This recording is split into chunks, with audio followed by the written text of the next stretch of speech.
Karnataka Kalaburagi ATM കവർച്ചാ കേസിൽ 2 പ്രതികൾ അറസ്റ്റിലായിരിക്കുകയാണ്. ഹരിയാന സ്വദേശികളായ തസ്ലിം ഷെരീഫ് എന്നിവരാണ് അറസ്റ്റിലായത്.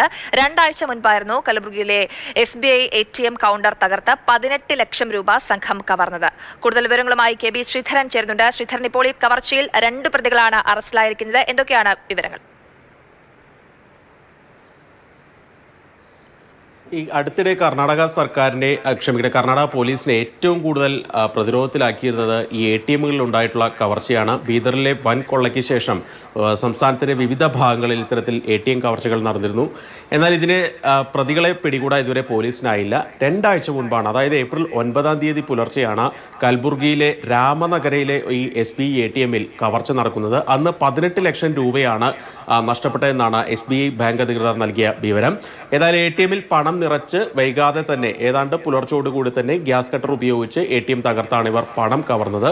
ഇതിന് പിന്നാലെയായിരുന്നു പോലീസ്. ഏതായാലും ഹരിയാന സ്വദേശികളായിട്ടുള്ള ഷെയ്ഖ് ഷെരീഫ് ഇങ്ങനെ ഉത്തരേന്ത്യൻ ബാങ്ക് കൊള്ളക്കാരുടെ സംഘത്തിൽപ്പെട്ട 2 പേരെയാണ് പോലീസ് അറസ്റ്റ് ചെയ്തത്. ഇവർ പോലീസ് കസ്റ്റഡിയിൽ നിന്ന് രക്ഷപ്പെടാൻ ശ്രമിച്ചു എന്നുള്ളൊരു ഭാഷ്യം കൂടി പോലീസ് പറയുന്നുണ്ട്. ഏതായാലും ഇതിനിടയിൽ ഇവരെ 2 പേരെ മുട്ടിന് താഴെ വെടിവെച്ച് വീഴ്ത്തി ഇവരെ കസ്റ്റഡിയിൽ എടുത്തിരിക്കുകയാണ്. ഇവരുടെ ആക്രമണത്തിൽ പോലീസുകാർക്കും പരിക്കേറ്റിട്ടുണ്ട് എന്നും കൽബുർഗി SP വ്യക്തമാക്കുന്നുണ്ട്. ഏതായാലും ഈ പ്രതികളും പോലീസുകാരും ഇപ്പോൾ ചികിത്സയിലാണ്.